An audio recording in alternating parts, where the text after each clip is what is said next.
দর্শক, ব্যবসা বাণিজ্য নিয়ে এনটিভির নিয়মিত আলোচনা অনুষ্ঠান ফার্স্ট সিকিউরিটি ইসলামী ব্যাংক বিচ টাইমে আপনাদের স্বাগত জানাচ্ছি আমি মারুফ রনি। আপনাদের প্রেরণা ও ভালোবাসার সাথে নিয়ে আজ আমরা এই অনুষ্ঠানের 200তম পর্ব আয়োজন করতে যাচ্ছি। আর এই পর্বে আমাদের অভিজ্ঞতা এবং অর্থনীতির বিষয়গুলো নিয়ে কিভাবে আরও ভালোভাবে আপনাদের কাছে উপস্থাপন করতে পারি সেই বিষয় নিয়ে আলোচনা করব। আর এ নিয়ে আলোচনার জন্য আমাদের স্টুডিওতে রয়েছেন আমন্ত্রিত অতিথি ঢাকা বিশ্ববিদ্যালয়ের শিক্ষক সাংবাদিকতা বিভাগের জনাব অজয় দাশগুপ্ত এবং সেই সাথে রয়েছেন বেসরকারি গবেষণা প্রতিষ্ঠান সিপিডির অতিরিক্ত গবেষণা পরিচালক জনাব খন্দকার গোলাম মোয়াজ্জেম। আপনাদের দুজনকেই স্বাগত আমাদের স্টুডিওতে। শুরুতেই জনাব গোলাম মোয়াজ্জেম, আপনার কাছে আসতে চাই যে বাংলাদেশের যেই অর্থনৈতিক সক্ষমতা রয়েছে, তো সেই অনুযায়ী কি আমরা আসলে আমাদের দেশের অর্থনীতি কি সেই অনুযায়ী এগোতে পেরেছে? ছোট্ট করে আপনার মূল্যায়নটা। দেখুন, আপনাদের মিডিয়ার মাধ্যমেই বছর বছর যেভাবে অর্থনীতির মূল্যায়ন হয়, তাতে আমি যদি একেবারে অনেক আগে রিপোর্টগুলো দেখি আর এখন দেখি, তাহলেও বলতে হবে যে হ্যাঁ, একটা গুণগত পরিবর্তন আসলে অর্থনীতিতে এসছে। এবং সে কারণেই আমরা আগে যে বিষয়গুলো নিয়ে কথা বলতাম তার থেকে এখন আরও গুণমান সম্পন্ন বিষয়গুলো নিয়ে এখন কথা বলি। একটা সময় আমাদের এখানে কথা বলা হতো আসলে বিদ্যুতের প্রাপ্তি নিয়ে, বিজনেস করবার জন্য যে সমস্ত সুবিধাদি দরকার সেগুলোর বিষয় নিয়ে। এখনও আমরা ওগুলো নিয়ে কথা বলি, কিন্তু এখন তার সাথে আরও অন্যান্য অনেক গুরুত্বপূর্ণ বিষয় নিয়ে কথা বলি। এটি আমরা এই কারণেই বুঝতে পারি, যখন আমরা বিশ্ব অর্থনৈতিক সক্ষমতা প্রতিবেদনে বাংলাদেশের অবস্থান দেখি, যেটি সিপিডি থেকে প্রতি বছর এই সার্ভেটি করা হয়ে থাকে, সেখানে আমরা দেখতে পাই যে উত্তরোত্তর বাংলাদেশের অবস্থানের ধীরে ধীরে হলেও উন্নতি হচ্ছে। এবং সেই উন্নতিগুলো শুধুমাত্র একটি জায়গায় না, বিভিন্ন জায়গায় আমরা এই উন্নতির বিষয়গুলো দেখি। তবে এখনও বাংলাদেশের মতো অর্থনীতির উন্নতির যে জায়গাটি, যেটিকে বলে মৌলিক উৎকর্ষতা সূচক যে জায়গাটি, সেই জায়গাতে আমাদের এখনও আরও অনেক উন্নতি করবার সুযোগ রয়েছে। আমাদের এখানে সামষ্টিক অর্থনীতির এক ধরনের স্থিতিশীলতা রয়েছে, সেটি আমাদের জন্য খুবই ইতিবাচক। আমাদের এখানে এখন যেটিকে বলি আমরা যে শিক্ষা বা স্বাস্থ্য খাতে ধীরে ধীরে উন্নতি হচ্ছে, সেটি এখানে ইতিবাচক দিক। এখানে মানব সম্পদ রয়েছে, জনশক্তি যেটি, সেটিও এখানে একটা গুরুত্বপূর্ণ দিক, এখানে আমাদের কাজে দিচ্ছে। এবং অন্যান্য আইটি বা অন্যান্য খাতেও আমরা আসলে উন্নতি করতে পারছি।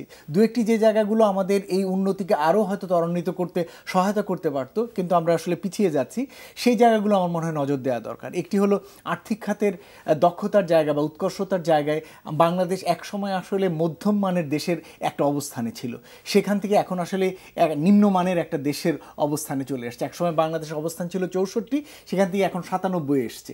ফলে এই যে একটা পিছিয়ে যাওয়া, সেটি কিন্তু আমাদের জন্য একটা দুশ্চিন্তার কারণ। এবং সেই বিষয়টিও কিন্তু যখন আপনাদের বিভিন্ন রিপোর্ট দেখি, তখন দেখতে পাই যে আর্থিক খাতের বিভিন্ন ধরনের সমস্যার দিক নিয়ে কিন্তু এখন আমরা অনেক বেশি এই সমস্ত বিষয় নিয়ে কথা বলি। আবার যখন আমরা ব্যবসায়ীদের কাছে জিজ্ঞেস করি যে আপনাদের সমস্যাগুলো কোন জায়গায়, একটা সময় বড়োভাবে তারা বলতেন যে একসময় আমাদের বিদ্যুৎ নেই, গ্যাস নেই, অন্যান্য সমস্যা, সেটি এখনও রয়েছে। কিন্তু যেটি আমরা দেখতে পাচ্ছি যে উত্তরোত্তর সমস্যাগুলোর প্রকৃতি চেঞ্জ হচ্ছে। হার্ড ইনফ্রাস্ট্রাকচারের সমস্যা থেকে তারা ধীরে ধীরে সফট ইনফ্রাস্ট্রাকচারের সমস্যাগুলোর কথা বড়োভাবে বলছেন। যেমন সফট ইনফ্রাস্ট্রাকচার বলতে বোঝায় এখন তারা গুণমান সম্পন্ন জনশক্তি চান, যেটি তাদের কাজের জন্য খুব বেশি দরকার, যেটি তারা এখন পান না। এখন তারা নিয়ম কানুনের ভিতরে কোনো ধরনের ফ্ল্যাকচুয়েশন চান না, এটি এক ধরনের একই যে ধরনের সিস্টেমে যাতে সবসময় থাকে, অবারিত থাকে, সে ধরনের জিনিস তারা এখন প্রত্যাশা করেন। সেই জায়গাগুলোর ক্ষেত্রে এখনও তারা আমাদের যে ইনফ্রাস্ট্রাকচার রয়েছে, আমাদের যে সক্ষমতা রয়েছে, সেই অনুযায়ী কি আমরা এগোতে পেরেছি? আমার মনে হয় যে আমরা দেখেছি আসলে যে আমাদের যে জায়গায় আমরা আমাদের মতো দেশগুলো যারা রয়েছে, যেমন এই জায়গায় আমাদের কাছে মনে হয়েছে ভিয়েতনাম বা এমনকি ক্যাম্বোডিয়া, তারাও কিন্তু আমাদের চেয়ে অনেক সামনে রয়েছে। আমরা তৈরি পোশাক খাত বা দু একটি খাত নিয়ে অনেক বেশি কথাবার্তা বলি, কিন্তু সামগ্রিকভাবে যদি আমরা দক্ষতার জায়গা চিন্তা করি বা অর্থনীতির প্রতিযোগিতার সক্ষমতার জায়গা বিচার করি, সেই জায়গায় কিন্তু আমরা আমাদের যে সম্ভাবনা, সেই সম্ভাবনার থেকে আমরা বেশ পিছিয়ে আছি। মানে আমি বলবো যে গত 10 থেকে 15 বছরে বাংলাদেশের যতটুকু অগ্রগতি হয়েছে, সেই অগ্রগতি অন্তত দক্ষতার সূচকে যদি বিবেচনা করি, এটি আরও হবার সুযোগ ছিল। এ কারণে বলছি যে একটা পর্যায়ে আমাদের উন্নতির জন্য যে ন্যূনতম যে বিষয়গুলো দরকার থাকতো, অর্থাৎ রপ্তানি করতে পারা, বাইরের দেশের সাথে সংযোগ স্থাপন করা, অর্থনীতির থেকে কৃষির ভিতর থেকে শিল্পে স্থানান্তর, সেই জিনিসগুলো একটা পর্যায়ে হয়েছে। কিন্তু সেই দক্ষতা দিয়ে কিন্তু পরের লেভেলে যাওয়া, যেটিকে আমরা এখন বলছি যে মিডিয়াম স্কেল মানে মিডিয়াম ইনকাম কান্ট্রির দিকে, মিডল ইনকাম কান্ট্রির দিকে বা আপার মিডল ইনকাম কান্ট্রির দিকে যাওয়ার জন্য যে সক্ষমতা দরকার, সেটির জন্য যে জিনিসগুলো করা দরকার সেই জায়গাগুলো ঘাটতি রয়েছে। একটি বড় ঘাটতি রয়েছে হলো বলা হয় যে ফার্স্ট জেনারেশন রিফর্ম, অর্থাৎ প্রথম পর্যায়ের যে সংস্কারগুলো করা হয়েছিল, লিবারালাইজেশন এবং বেসরকারি খাতের অংশগ্রহণ, সেগুলোর সুবিধা আমরা 90 এবং 2000 এই 2 দশকে আমরা ভালোভাবে পেয়েছি। কিন্তু 2010 অন্তর বা 2020-30 এই সময়কালে যদি আমরা নিয়ে যেতে চাই, তাহলে কিন্তু ফার্স্ট জেনারেশন রিফর্ম আর অ্যাডিকুয়েট না। বলা হচ্ছে এখন দরকার second generation reform. Second generation রিফর্মগুলো হচ্ছে এমন যে বেসরকারি খাত আর কোন কোন ধরনের নীতির বা প্রতিবন্ধকতার জন্য কাজ করতে পারছে না, সেই জায়গায় নজর দেয়। সেই বিষয়টি অবশ্যই খুব গুরুত্বপূর্ণ বিষয়। জনাব অজয় দাশগুপ্ত, আপনার কাছে যে এই বিষয়টা আমরা জানতে চাই যে আসলে সক্ষমতা বাড়ানোর ক্ষেত্রে মিডিয়া আসলে কোনো ভূমিকা রাখতে পারে কিনা? ধন্যবাদ। প্রথমত এই আপনাদের একটি মানে মাইল ফলক কর্মসূচি 200তম, এর সঙ্গে যুক্ত সবাইকে, আপনাকে সবাইকে শুভেচ্ছা জানাই, অভিনন্দন জানাই। অনেক দিন 200 সপ্তাহ বেশ একটি কর্মসূচি এবং অনেকটা প্রাইম টাইমে এটা বোঝা যায় যে ব্যবসা বাণিজ্যের প্রতি আগ্রহ আছে এবং গণমাধ্যম এই ব্যবসা বাণিজ্যের খবরগুলো তুলে ধরুক। আপনাদের এই কর্মসূচিও তারই কিন্তু প্রমাণ। আমি ঢাকা বিশ্ববিদ্যালয় বা জগন্নাথ বিশ্ববিদ্যালয়ে যখন ক্লাস নেই, তখন সিলেবাসের একটি গুরুত্বপূর্ণ অংশ হচ্ছে যে আমরা পুরানো যখন 72-73 স্বাধীনতার পরে যখন আমরা দেখি, তখন ওই সময়ের পত্রিকায় যদি দেখেন, টেলিভিশন তো সরকারি একটি টেলিভিশন ছিল, তাতে এই একটা দুইটা ব্যবসায়ের খবর আর কি, এবং সেটাও খুব সাধারণ খবর, যেটা মোয়াজ্জেম সাহেব বললেন যে পলিসি, এগুলো তেমন কিছুই ছিল না। আচ্ছা, চালের দাম কত বা এই জাতীয় ছোটোখাটো দুই একটি খবরের বেশি কিন্তু কিছু পাওয়া যেত না। দৈনিক সংবাদ একটা সাপ্তাহিক অর্থনীতির পাতা বের করত, আর কোনো পত্রিকা এভাবে ছিল না।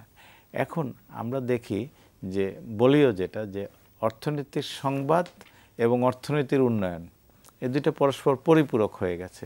যত বেশি উন্নয়ন হচ্ছে, জিডিপি বাড়ছে, আমাদের টোটাল প্রোডাকশন বাড়ছে, অর্থনীতির শাখাগুলো বহুমুখী হচ্ছে, আন্তর্জাতিক অর্থনীতির সাথে সম্পর্কিত হচ্ছে, তত বেশি খবর সংবাদপত্রে আসছে। টেলিভিশনে আপনি দেখবেন যে সংবাদপত্রে আগে 3টা 4টা 5টা নিউজ ছিল 30 বছর 35-40 বছর আগে, এখন মানে প্রথম পেজের শীর্ষ সংবাদ হচ্ছে, লিড নিউজ হচ্ছে, বাইরের পাতায় থাকছে, পেছনের পাতায় থাকছে, ভেতরে অর্থনীতির জন্য কেউ 1 পাতা, কেউ 2 পাতা, কেউ 4 পাতা বরাদ্দ করছে। টেলিভিশনে কৃষি সংবাদ, বাণিজ্য সংবাদ, বৈদেশিক বাণিজ্য সংবাদ, ব্যাংকিং খাতের সংবাদ, শেয়ার বাজার সংবাদ, 5-7 রকম, এবং প্রত্যেকটারই কিন্তু আবার রিটার্ন পাচ্ছে অর্থনীতি। ব্যবসায়ী যারা, তারা এই সংবাদপত্র, টেলিভিশন, বেতারের মাধ্যমে খোঁজখবর রাখছে। আবার নতুন নতুন সাংবাদিকরাও, প্রত্যেকটা পত্রিকায় আপনি গিয়ে দেখবেন, যে টেলিভিশনে গিয়ে দেখবেন বিজনেস ডেস্কটাই হচ্ছে কিন্তু সবচেয়ে শক্তিশালী। আপনি রাজনীতির খবর দেওয়ার জন্য যতজনকে আমরা দেখব, তার চেয়ে কিন্তু বেশি দেখব আমরা বিজনেস ডেস্কের লোক আছে, এবং সবচেয়ে দক্ষ, সবচেয়ে চৌকস সাংবাদিকরা এই ডেস্কগুলোতে বসে, এবং তার প্রভাবও কিন্তু আমরা সব বিশ্ববিদ্যালয়ে দেখি, যে ব্যবসায়ী বিষয়টা পড়াশোনা করানো, এবং আমাদের ব্যবসায়ী যারা, শিল্প বাণিজ্যের যারা অগ্রণী উদ্যোক্তা, তারাও কিন্তু সবাই চায় যে এই অর্থনীতির বিষয়টা তাদেরকে আরও বেশি বেশি করে ফিডব্যাক দেওয়া হোক। আবার তারা যত বেশি কাজ করেন, তারা যত বাণিজ্য বাড়ান, কৃষকরা যত উৎপাদন বাড়ায়, মাছের উৎপাদন যত বাড়ে, তত কিন্তু সাংবাদিকদের জন্য খোরাক তৈরি হয়। কি মনে করেন, মিডিয়া কি সেই ভূমিকা রাখতে পারছে, আমরা যেটি নিয়ে আলোচনা করছিলাম অর্থনৈতিক সক্ষমতার ক্ষেত্রে? আমার মনে হয় যে অবশ্যই অজয় দাশগুপ্ত তার নিজের অভিজ্ঞতা থেকে যে জিনিসটি বললেন, সেটা আসলেও প্রণিধানযোগ্য, যে মিডিয়ার মাধ্যমে আমরা যে পরিমাণ অর্থনীতির খবর পাই, এবং এখন তো আরও বেশি হয়, কেননা আগে হয়তো প্রিন্ট মিডিয়া কেন্দ্রিক এক ধরনের অর্থনীতির সংবাদ আসতো, এখন ইলেকট্রনিক মিডিয়া আসবার কারণে এখন সাথে সাথেই রিপোর্টগুলো আসছে মিডিয়াতে, এবং এখন ওয়েব বেসড মিডিয়া বাড়ছে, সেখান থেকেও আমরা আসলে তথ্যপাত্র পাচ্ছি। এবং তার থেকেও বড় যে বিষয়টি যে মানুষের জানার আগ্রহ বেড়েছে এবং বাংলাদেশ যেহেতু আর আসলে নিজের দেশের ভিতরে তার অর্থনৈতিক কর্মকাণ্ড সীমাবদ্ধ নেই, বৈশ্বিক অনেক বিষয়ের সাথে তার অর্থনীতির সম্পর্ক, সাথে সাথে সকলেরই আগ্রহ উৎসাহ তৈরি হচ্ছে। এবং আমরা যারা কিনা বিশেষজ্ঞ হিসেবে আমাদের কাছে যখন আপনারা প্রশ্ন করেন তখন আমরাও বুঝতে পারি যে কী পরিমাণ আগ্রহ তৈরি হয়েছে। মার্কিন প্রেসিডেন্ট নির্বাচন হচ্ছে, তিনি টিপিপি করবেন না বলা হচ্ছে, সাথে সাথে হুমড়ি খেয়ে পড়ছেন সকলে যে বাংলাদেশের জন্য আসলে এর অভিঘাত কি হতে পারে। একটা ছোট প্রসঙ্গ বলি আপনাদেরই, অর্থাৎ সিপিডি যখন কোনো ব্যবসা বাণিজ্য নিয়ে সেমিনার করে, মূলত তো অর্থনৈতিক কর্মকাণ্ড নিয়ে কি পরিমাণ সাংবাদিক গিয়ে হাজির হয়, সেখান থেকে বোঝা যায় আসলে যে মানুষের আগ্রহ উৎসাহ তৈরি হয়েছে। আসলে কোয়ালিটির ক্ষেত্রে এবার পরের জায়গাটিতে আসি। কিন্তু আবার এটাও ঠিক যে আমি নিজেকে নিয়ে যদি আমি সাংবাদিকদের সাথে মুখোমুখি হওয়ার অভিজ্ঞতা থেকে বলি, আজকাল একজন সাংবাদিকের সাথে প্রশ্ন করতে গেলে আমি অনেক বেশি ইনোভেটিভ বা অনেক বেশি উদ্ভাবনী প্রশ্ন শুনতে পাই না, এবং তারা এক ধরনের গতানুগতিক প্রশ্ন নিয়ে আসেন এবং উত্তরও বোঝা যায় যে তারা একটা গতানুগতিক উত্তরই প্রত্যাশা করছেন। ফলে তার কাছ থেকে যে একটা উদ্ভাবনমূলক একটা অনুসন্ধানী প্রশ্ন বা একটা অনুসন্ধানী রিপোর্ট আশা করা, সেই জিনিসগুলো কিন্তু কমে আসছে। এবং তারও আবার একটা প্রেক্ষিত রয়েছে, এতগুলো মিডিয়া এখন একসাথে এমন একটা বাজারে কম্পিটিশন করছে, তো সকলেই এখন যেটি করছে যে সকলেই এখন কাটিং করছে, অর্থাৎ লোয়ার কাটিংয়ে যাচ্ছে, আন্ডার কাটিংয়ে যাচ্ছে, অর্থাৎ মিনিমাম যেটা সেটার দিকে সকলে আগে দৌড়াচ্ছেন। অর্থাৎ প্রত্যেকের মিডিয়াতে ওই খবরগুলো থাকতেই হবে, প্রধানমন্ত্রী উনি সেই সকলের ওটা থাকলে বাকি যে সময়টুকু সেটা অন্য কিছু দিয়ে করা। এই যে একটা প্রতিযোগিতা, এতে গিয়ে দেখা যাচ্ছে যে উদ্ভাবনী উৎকর্ষতার জায়গাটির ক্ষেত্রে এক ধরনের ঘাটতি তৈরি হচ্ছে। এটি হচ্ছে একটা দিক। দ্বিতীয় যেটি হচ্ছে যে আমার মনে হয় যে সাংবাদিকদের নিজেদেরও আসলে আরও বেশি উদ্যমী হওয়া দরকার যে কোনো রিপোর্ট করবার ব্যাপারে। সেই জায়গায় এখনও এক ধরনের সীমাবদ্ধ রয়েছে। তৃতীয় সেটি হলো যে ব্যবসায়ী, মানে যেহেতু মিডিয়াগুলো এক ধরনের ব্যবসায়ী গ্রুপগুলো আমাদের এই মিডিয়াগুলোর মালিক, যে জিনিসটি হওয়া উচিত ছিল সেটা আমরা এখনও পর্যাপ্তভাবে পাই না। সেটি হচ্ছে যে ব্যবসায়ী গ্রুপগুলো মূলত ট্রাস্ট আচরণ হওয়া উচিত ছিল, এটার বরঞ্চ এর ভূমিকার ভিতরে না থেকে সেটি সবসময় হয়তো পারা যায় না, অথবা বিভিন্ন রকমের চাপ রয়েছে যেটিকে হয়তো নিরপেক্ষ অবস্থান থেকে সব রিপোর্টগুলো হয়তো তারা করতে পারছে না। তারপরেও কিন্তু মিডিয়াগুলো অনেক বেশি কাজ করেছে। যেমন অর্থনীতির ক্ষেত্রে আপনি যদি ধরেন যে ব্যাংকিং যে কেলেঙ্কারিগুলো হয়েছে, হ্যাঁ, মিডিয়াগুলো কিন্তু অনেক বেশি ফোকাস ছিল এইসব ক্ষেত্রে, এবং এর ফলে কিন্তু আপনার সরকারের প্রতি এক ধরনের চাপ তৈরি হয়েছে। হ্যাঁ, তো ব্যাংকিং সেক্টরগুলো কিন্তু একটু শৃঙ্খলার মধ্যে আনার একটা চাপ তৈরি হয়েছে। আমি কিন্তু এই বিষয়গুলো সবসময়ই আমি তো বলছি যে আপনাদের এটি তো অবশ্যই প্রশংসনীয় যে আপনাদের মাধ্যমে যে রিপোর্টগুলো হচ্ছে এবং তার মাধ্যমে যে জিনিসগুলো সকলের কাছে পরিচিত হচ্ছে। কিন্তু এর বাইরেও আমি বলবো যে কিছু কিছু জায়গায় যেটি বলা হয় যে নির্ভীক সাংবাদিকতা অথবা নিরপেক্ষ সাংবাদিকতা, সেই জায়গাগুলোর ক্ষেত্রে আমার মনে হয় যে আর একটু এগুনো দরকার রয়েছে। যেমন যে কেউ যখন বিভিন্ন পক্ষ থেকে যখন কোনো একটা রিপোর্ট সম্পর্কে বা নিজেদের অবস্থান সম্পর্কে কেউ যখন কিছু একটা দাবি করেন যে বাংলাদেশে এটা হচ্ছে সেটা হচ্ছে, তখন মিডিয়ার কিন্তু সেই জায়গায় দেখবার দরকার রয়েছে যে সেই তথ্যটা কতটুকু যৌক্তিক। হয়তো সেটি তিনি দাবি করেছেন, কিন্তু সাথে সাথে ফলো আপ রিপোর্ট করে দেখার দরকার রয়েছে যে সেই ধরনের রিপোর্টগুলোর যৌক্তিকতা বা আসলে প্রাসঙ্গিকতা সেগুলো হয়তো দেখবার জায়গা রয়েছে। ফলে সেই জায়গাগুলোতে আমার মনে হয় আগামী দিনে কাজ করবার প্রয়োজন রয়েছে। জি, জনাব অজয় দেশগুপ্ত, আপনার কাছে শুনবো যে আসলে যে এই যে আমাদের এজেন্ডা সেটিং আসলে কি হওয়া উচিত। যেমন ধরেন আমরা খুব বেশি কিন্তু সামষ্টিক অর্থনীতি নিয়ে খুব বেশি কাজ করে থাকি, আমরা জিডিপি প্রবৃদ্ধি নিয়ে খুব বেশি আলোচনা করে থাকি। তো একটা জিডিপি প্রবৃদ্ধি নিয়ে আলোচনার মধ্যে কিন্তু একদম সাধারণ দর্শকের খুব বেশি বোঝার থাকে না সেই সক্ষমতা। তো আমাদের আসলে ফোকাসটা কি শুধু সামষ্টিক অর্থনীতি থেকে বের হয়ে একটু আমি বলতে চাচ্ছি যে মাইক্রো দিকে কি যাওয়া উচিত কিনা? আপনার ম্যাক্রো অর্থনীতি এটা আলোচনায় থাকবে, এবং কতগুলো দেখবেন যে আমরা মানে পড়াই যখন বা আমি যখন পত্রিকায় বসি তখন একটা বলি বা নিজেও চেষ্টা করি যে ধরেন মানুষের কতগুলো ব্যাপারে ওই ইনফ্লেশনটাও সামষ্টিক অর্থনীতির মধ্যেই পড়ে, মূল্যস্ফীতি বলি বা মুদ্রাস্ফীতি বলি, কিন্তু মানুষের আগ্রহ আছে কারণ তার নিজের জীবনে প্রভাবিত হয়। জিডিপি 6% হলো না 6.5% বা 6.03 বা 0.9 হলো, এটা নিয়ে অত সাধারণ মানুষের আগ্রহ থাকবে না, কিন্তু জিনিসের দাম বাড়লো কি কমলো আগ্রহ থাকবে। তবে যে কোনো দেশের যে কোনো মানে অর্থনীতির বিকাশের সঙ্গে কিন্তু আপনি ঠিকই বলেছেন এটা যে মাইক্রোর দিকে নজর দেওয়া, বিভিন্ন সেক্টর ধরে ধরে তার কোথায় সমস্যা এগুলো আসছে বেশি করে। কিন্তু সাধারণভাবে দুইটা সমস্যা আমাদের গণমাধ্যমে, সংবাদপত্র, টেলিভিশন সবার জন্যই হচ্ছে। একটা হচ্ছে যে কর্পোরেট অর্গানাইজেশনগুলো গণমাধ্যমে বেশি বেশি করে যুক্ত হচ্ছে। এর ভালো দিক আছে যে তারা অনেক ইনভেস্ট করতে পারে, তাদের নিজেদেরও কর্পোরেট ভিশন থাকে, দেশের উন্নতি, নিজের ব্যবসার উন্নতি, সেই কারণে গণমাধ্যমেও তারা অনেক বেশি বিনিয়োগ করতে পারে, সুযোগ সুবিধাগুলো বাড়াতে পারে। অসুবিধার দিকটা হলো যে কর্পোরেট হাউসে অন্য হাউসের প্রতিদ্বন্দ্বিতা থাকলে সেটা যদি গণমাধ্যমে চলে আসে, ব্যবসায়িক প্রতিদ্বন্দ্বিতা যদি চলে আসে, সেইখানে হলো সতর্ক থাকার ব্যাপার।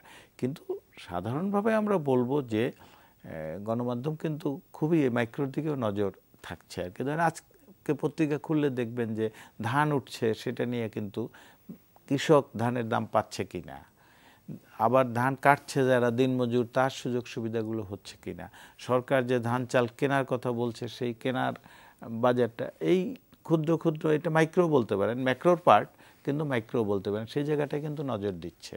তৈরি পোশাক শিল্প যুক্তরাষ্ট্রে পরিবর্তন ঘটছে, আমাদের বাজারে কি প্রভাব ফেলবে, পার্টিকুলার গার্মেন্ট ফ্যাক্টরি ধরেও করছে, আবার পুরো সেক্টর ধরেও করছে, বা অন্যান্য সেক্টর ধরেও করছে।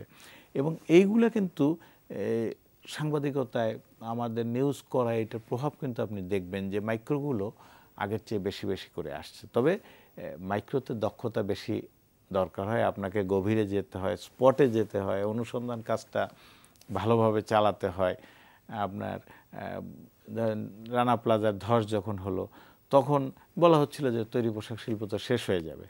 তা আমেরিকান বায়াররা, আমাদের যারা পোশাক কিনে, তারা তো মানে বাংলাদেশে শ্রমিকের রক্তে একটা সাভার রঞ্জিত হয়েছে, কাজে পোশাক কিনে বন্ধ করে দিল না। কিন্তু বাংলাদেশ থেকে কিন্তু দেখা যাচ্ছে যে গতকালকেও সংবাদপত্রে ছিল খবর যে বাংলাদেশ এবং ভিয়েতনাম, এই দুইটা দেশের পোশাক যুক্তরাষ্ট্রের বাজারে, তারা ৬-৭টা বড় বড় সোর্স থেকে পোশাক কিনে, কিন্তু বাংলাদেশ এবং ভিয়েতনাম থেকে তাদের কেনাটা অনেক বেড়ে গেছে আর কি সাম্প্রতিক সময়ে।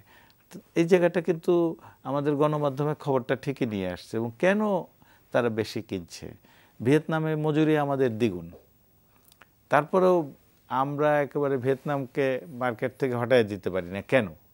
কারণ তার অন্য সুবিধাগুলো দিয়ে সে ওই মজুরিটা কাভার করে ফেলে আর কি। মজুরি একটু বেশি নেয়, কিন্তু কাজের পারফেকশনটা, উৎপাদনশীলতা, সেটা দিয়ে বা দ্রুত সরবরাহের নিশ্চয়তা, সেই জায়গাগুলো কিন্তু ওদের গণমাধ্যমে এইসব ক্ষেত্রে অ্যাক্টিভ। রাজনীতির খবর যত না, আমাদের দেশে দেখবেন নারায়ণগঞ্জ সিটি কর্পোরেশন নিয়ে পত্রিকা ফার্স্ট পেজে প্রতিদিন বরাদ্দ করে রাখবে, কিন্তু অর্থনীতির খবর বাড়লেও আরও মাইক্রোতে আমাদের যাওয়ার সুযোগগুলো রয়েছে। খন্দকার গোলাম মোয়াজ্জেম, আপনার কাছে আসবো যে আসলে সামষ্টিক অর্থনীতির বিষয়গুলো দর্শকদের কাছে আরও কিভাবে সহজে নিয়ে আসা যায়, আপনার কি মনে হয়? একটা তো রয়েছে, স্যার যিনি বললেন যে আসলে সামষ্টিক অর্থনীতির প্রয়োজন রয়েছে আর ডেপথে যাওয়ার জন্য, এবং আমাদের একই সাথে আমাদের মাইক্রো লেভেলেও আমাদের অনেক কাজ করার প্রয়োজন, যেটি আপনার পর্যবেক্ষণটা কি? আমার মনে হয় যে এখন আস্তে আস্তে আমরা একটা পরিবর্তন দেখছি। যখন আমরা যে কোনো টিভি রিপোর্টিং বা পেপারে বা যে কোনো রিপোর্টিং দেখি, সেটা হচ্ছে আগে অনেকটা ব্যাখ্যাত্মক ধরনের ছিল, বিশ্লেষণধর্মী রিপোর্ট ছিল, এখন সেটার সাথে বিভিন্ন রকমের গ্রাফিক্স ইউজ করা হচ্ছে। এর ফলে যেটা হয় যে একই জিনিস আরও কিছুটা সহজবোধ্যভাবে যিনি রিডার বা যিনি ভিউয়ার তার কাছে পৌঁছছে, এটি একটি দিক। এটিকে আরও ইন্টারঅ্যাক্টিভ করা যায় এই ব্যাপারগুলোকে, এবং ইলেকট্রনিক মিডিয়ার জন্য তো এই সুযোগটা আরও বেশি, কেননা তাদের এই ধরনের ইনস্ট্রুমেন্টসগুলো ব্যবহার করার সুযোগ রয়েছে, যেটিতে এই ম্যাক্রো যে কোনো একটা ইস্যুকে আরও সহজবোধ্যভাবে ভিউয়ারের কাছে নিয়ে যাওয়ার সুযোগ রয়েছে। দ্বিতীয় হলো যে রিপোর্টিংয়ের যে কোনো একটা সংবাদের জন্য সময়টুকু বৃদ্ধি করা। এখন যতটা সময় দেওয়া হয় এক একটা রিপোর্ট করবার জন্য, আমি জানি না, হয়তো 2 মিনিট বা তারও কম থাকে, তাতে গিয়ে যেটা হয় যে একসাথে ব্যাখ্যা এবং একই সাথে সেটার বিশ্লেষণ, এই দুটো করতে গিয়ে হিমশিম খান একজন রিপোর্টার, এবং যিনি মন্তব্য দেন তার জন্য সেটি দাঁড়ায়। সেক্ষেত্রে এখানে হয়তো কম্প্রোমাইজ করার সুযোগ আছে কিনা, যে বিজনেস রিপোর্ট করলে আরেকটু বড় সময় নিয়ে সেটি। এবং এখানে এটাও হতে পারে যে প্রতিদিনই একটা বিশ্লেষণধর্মী রিপোর্ট করবার জন্য একটু স্পেশাল একটা সেগমেন্ট রাখা, প্রতিদিন রিপোর্টের ভিতরে একটা সেগমেন্ট রাখা যেখানে একটা বিষয় নিয়ে ডিটেইল বড় একটি রিপোর্ট হবে। যেমন টিপিপি নিয়ে যখন আলোচনা হচ্ছে, ভিউয়ার কিন্তু পুরোটা জানতে পারছে না, প্রচুর আগ্রহ, কিন্তু তিনি অর্ধেক বিক্ষিপ্তভাবে জানছেন। এটি নিয়ে একটা হয়তো বড় করে একটা রিপোর্ট হতে পারে, এই জিনিসটি করা। দ্বিতীয়ত হলো যেটি আমরা পাই না, যেটি আমি আমার বাইরে থাকার অভিজ্ঞতা থেকে যেটা দেখেছি, একটু আগে জনাব অজয় দাশগুপ্তও বললেন, সেটি হলো যে ইনভেস্টিগেটিভ রিপোর্টিং বাইরে কিন্তু অনেক সময় ধরে করা হয়, এটি আসলে একদিনের ভিতরে করা না। এবং এ ধরনের অ্যাসাইনমেন্টগুলো রেগুলার অ্যাসাইনমেন্টের পাশে দিয়ে দেওয়া থাকে এবং সেটির জন্য 1 মাস 2 মাসও সময় দেওয়া, এমনকি কখনো কখনো আমি দেখেছি 1 বছর ধরে রিপোর্ট তৈরি করে তারপরে দেওয়া হচ্ছে। এবং সেই সমস্ত রিপোর্ট, বিজনেস রিপোর্টের সেটির অনেক বেশি চাহিদা থাকে। যেমন এটি দেখা হচ্ছে জাপানে আমি থাকা অবস্থায় দেখি ক্ষুদ্র উদ্যোক্তারা কিভাবে সাকসেসফুলি তিনি উঠে এসছেন, ছোট থেকে কীভাবে বড় হয়েছে। এই রিপোর্টটি করবার জন্য প্রায় 1 বছর কাল একজন যে কোনো একটা ক্ষুদ্র টয়োটার কোনো একটা পার্টস যিনি বানান, তিনি শুরু করেছিলেন হয়তো লেদ মেশিনের একটি থেকে, তিনি কিভাবে ধীরে ধীরে বড় হয়েছেন সেই রিপোর্টটি ধীরে ধীরে তার কাছ থেকে নিয়ে এসে বের করে ভিউয়ারকে দেওয়া হচ্ছে। অনেক বেশি সেখান থেকে জানা যাচ্ছে। অথবা বাইরের কোনো দেশের যখন রিপোর্ট করা হচ্ছে তখনও সেই ইনফরমেশনগুলো দেওয়া হচ্ছে। আমার মনে হয় যে আমাদের সময় এসছে যে নিজের দেশের একই বিষয় নিয়ে অন্যান্য দেশগুলো কিভাবে চিন্তা করছে, কিভাবে করছে, সেই দেশগুলোতে আমাদের রিপোর্টারদের পাঠানো, তাদের কাছ থেকে সেই সমস্ত তথ্যপাত্রগুলো আমাদের এখানে দেয়া। আমরা ভিয়েতনাম সম্পর্কে আলাপ করি, চীন সম্পর্কে কথা বলি, ভারত সম্পর্কে কথা বলি, কিন্তু আমাদের রিপোর্টাররা ওখান থেকে কিন্তু সেইভাবে নিউজ নিতে পারছেন না। সেগুলো আমার মনে হয় যদি করা যায় তাহলে আমার মনে হয় যে এখানে এক ধরনের ইনরিচমেন্ট হবে। আর একটা সর্বশেষ কথা, এটা তো হলো চাহিদার কথা বললাম, আর একটি হলো যে যদি আমি যোগানের দিক থেকে বলি তাহলে আমি বলবো যে আমাদের সাংবাদিকদের আরও সময় দেওয়া দরকার, তাদের পড়াশোনা, তাদের প্রশিক্ষণ, এটির জন্য আরও কিছুটা সময় দেয়া, যাতে তারা এবং যে কোনো ইনভেস্টিগেটিভ রিপোর্ট বা রেগুলার রিপোর্ট করবার আগেও যেন তারা একটু পর্যাপ্ত প্রস্তুতি নিয়ে যদি রিপোর্ট করেন তাহলে একই বিষয়ের উপর তিনি একটা ভিন্ন প্রেক্ষাপট দিতে পারেন। সর্বশেষ ছোট্ট একটা কথা বলি, আমি এরকমও দেখেছি যে জাপানে যেগুলো কিনা সকল মাস মিডিয়া সকলেই রিপোর্ট করবেন, সেখানে সকলে আসলে ক্যামেরা নিয়ে যান না, সেখানে আসলে একটা ক্যামেরা যায় যে কোনো একটা চ্যানেল থেকে, সেই রিপোর্টটাই আসলে সকলে ব্যবহার করছেন, কেননা ওই রিপোর্টের ভিতরে আসলে বৈচিত্র্য আনবার তেমন কোনো বিষয় থাকে না তাদের। সেখানে গিয়ে এই রিসোর্সটিকে তারা অন্য জায়গায় তখন ব্যবহার করছে, যেখানে তারা নিজেদের মতো রিপোর্ট করতে। ফলে আমাদের দেশে এখন এতগুলো চ্যানেল এবং দেখা যায় সিকোয়েন্সিংয়ের রিপোর্টের সিকোয়েন্সিংও মোটামুটি একই রকমই থাকছে। ফলে সেটি যদি হয় তাহলে আসলে সকল চ্যানেল রিপোর্ট করবার জন্য সকলে একই জায়গায় যাবার আমার মনে হয় যে সবসময় অতটা দরকার হয় না, বরঞ্চ বাড়তি রিসোর্সটি অন্যান্য রিপোর্ট তৈরির জন্য, তার প্রিপারেশনের জন্য এই অন্যান্যভাবে ব্যবহার করা যায় কিনা সেটিও ভাবা যেতে পারে। জনাব অজয় দাশগুপ্ত, আসলে প্রত্যেকটা সংখ্যার পেছনে একটা গল্প থাকে, তো সেই গল্পগুলোকে তুলে আনার ক্ষেত্রে আসলে কি ধরনের মনোনিবেশ আসলে প্রয়োজন, আপনি কি মনে করেন? এটা তো মানে অবশ্যই মানে তথ্য প্রত্যেকটাই মানে একটা ইঙ্গিতবহ আর কি। আমাদের আমি যদি বলি যে ওই কিছুদিন আগে আমরা দেখেছিলাম ইন্ডিয়ান এক্সপ্রেস একটা কাজ করেছিল, হেডলাইন হচ্ছে দি গ্রেট ইন্ডিয়ান ব্যাংক রবারি। কাজটা করেছিল আপনার খেলাপি ঋণের উপরে, তারা এটাকে ব্যাংক রবারি হিসাবেই উল্লেখ করলো। এবং উনি যেটা বললেন মোয়াজ্জেম সাহেব, যে 1 বছর ধরে ইন্ডিয়ান এক্সপ্রেস পত্রিকার সম্পাদক তার সারা দেশে নেটওয়ার্ক ব্যবহার করে এই রিপোর্টটা তৈরি করেছে।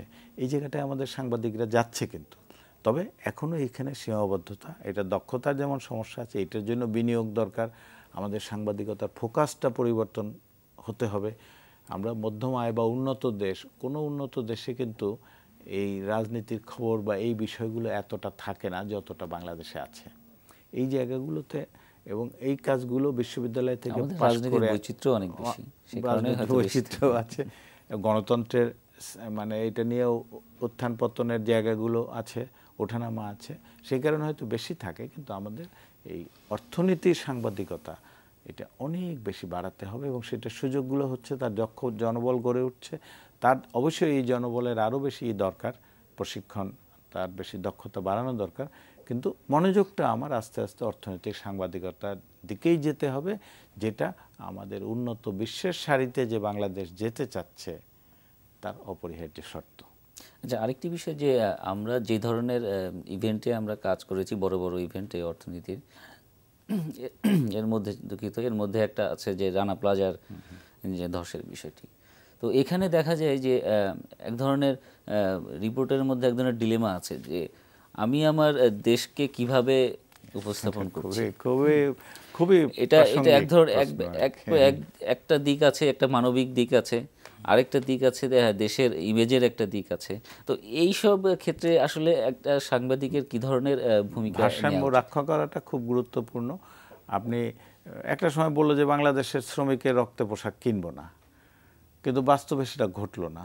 আমি 60-70-এর দশক থেকে আমাদের সাংবাদিকতার একটি প্রবণতা দেখি যে অর্থনীতি সংবাদে নেতিবাচক খবরগুলো, বিশেষ করে বাইরের থেকে যখন কেউ সমালোচনাপূর্ণ কিছু বলে, সেটাকে বেশি ফোকাসে রাখার একটি প্রবণতা ছিল। সেটা আস্তে আস্তে কাটছে। রানা প্লাজায় যখন ঘটনা ঘটলো, কিংবা আমাদের শ্রমিক, আমাদের কক্সবাজার এই অঞ্চল থেকে যখন দলে দলে জাহাজে নৌকায় উঠে থাইল্যান্ড, মালয়েশিয়া ঝুঁকিপূর্ণ পথে যাত্রা শুরু করলো, আমরা কোন জায়গাটাকে সামনে রাখবো? আমাদের অর্থনীতির কতগুলো ক্ষতি হয়ে যায়। আমাদের পোশাক শিল্পে অনেক দুর্বলতা আছে, কিন্তু আবার বায়াররা অনেক অযৌক্তিক বিষয় আমাদের উপরে চাপিয়ে দিতে চায়। আমরা জাতীয় স্বার্থ রক্ষা করব, শ্রমিকের স্বার্থ রক্ষা করব, আন্তর্জাতিক বাণিজ্যের নিয়মকানুন মেনে রাখব। সবটার মধ্যেই কিন্তু একটা ভারসাম্য রক্ষা করা। আমি ভুল তথ্য দেব না, বিভ্রান্তিকর তথ্য দেব না, জাতীয় স্বার্থ ক্ষুণ্ণ হয় সেটাও কিন্তু আমি করতে পারি না। আমার ধরেন এমন একটা তথ্য প্রকাশ হলো যেটা যথেষ্ট যাচাই না করে, কিন্তু দেখা গেল যে একটা সময় খবর, একটা সময় ছিল, আমাদের গবেষণা করতে হয়েছে যে তৈরি পোশাক শিল্পে কাজ করলে নারীদের সম্মানহানি হয় না। এইটা গবেষণা করে ব্যাপক প্রচারে করে প্রতিষ্ঠিত করতে হয়েছে। যখন কেউ কেউ বলা শুরু করলো যে বিশ্ববাজারে যদি তৈরি পোশাকের রপ্তানি কমে যায়, তাহলে বাংলাদেশে এই তৈরি গার্মেন্টসের কর্মজীবী নারীরা ভুল পথে বিপথে চলে যেতে বাধ্য হবে, এরকম খবর কিন্তু আমরাই প্রচার করেছি, প্রকাশ করেছি। এইগুলো তো বাস্তব ভিত্তিকও ছিল না, আবার এইগুলো দেশের স্বার্থ কিন্তু রক্ষা করে না। এই বিষয়গুলো তো অবশ্যই আমাদের মনোযোগী থাকতে হবে, তাহলেই মানে অর্থনীতির যে প্রত্যাশা গণমাধ্যমের প্রতি, সেই প্রত্যাশাটা পূরণ হবে। জনাব মুয়াজ্জেম, আপনার কাছে বিষয়টি কি মনে হয়? না, আমার কাছে আমি আসলে যে কোনো ঘটনার, যদি বড় ধরনের ঘটনা যেটি আপনি বললেন, এই ঘটনাগুলোর আসলে আমি লাইফ সাইকেল দেখতে চাই। আমি আসলে ক্ষুদ্র ওই সময়টাকে দেখতে চাই না। অর্থাৎ এই ঘটনাটা কি দীর্ঘমেয়াদে, এই ঘটনাটা কি কি প্রতিক্রিয়া নিয়ে আসতে পারে, সেটি আমার মনে হয় যে মাথায় রাখা দরকার। যদি তা দেখেন তাহলে দেখবেন যে সিপিডি কিন্তু প্রথম থেকেই, যদি রানা প্লাজা বলি, একই অবস্থানে ছিল এবং এখনও আছে। এবং যারা প্রথম থেকে ওই ভিন্ন মত ছিল সিপিডির সাথে, তারা এখন এসে সুর মেলাচ্ছে এবং দীর্ঘমেয়াদে এখন আবার ইতিবাচক একটা দিক দেখতে পাচ্ছেন। রানা প্লাজার পরে পরিদর্শন, পর্যবেক্ষণের মাধ্যমে এখন তারা কিন্তু দীর্ঘমেয়াদে এই কাজগুলো হবার ফলে বাংলাদেশের যে লাইফ সাইকেলে, গার্মেন্টস সেক্টরের লাইফ সাইকেলে এটা যে একটা ইতিবাচক পরিবর্তন আনছে সেটি দেখা। ফলে যে কোনো ঘটনা আমার মনে হয় যে একেবারে ন্যারো বা ওই সময়ের প্রেক্ষাপটে না দেখে এই ঘটনার তাৎপর্যটা দীর্ঘমেয়াদে বাংলাদেশের জন্য কি, ওইটুকু দেখতে পারলে অনেক বেশি সেটির জন্য ভালো। এবং যে কোনো ঘটনা সম্পর্কে সকল পক্ষের মত নেয়া, তাহলে সেটি অনেক বেশি সুবিধা হবে।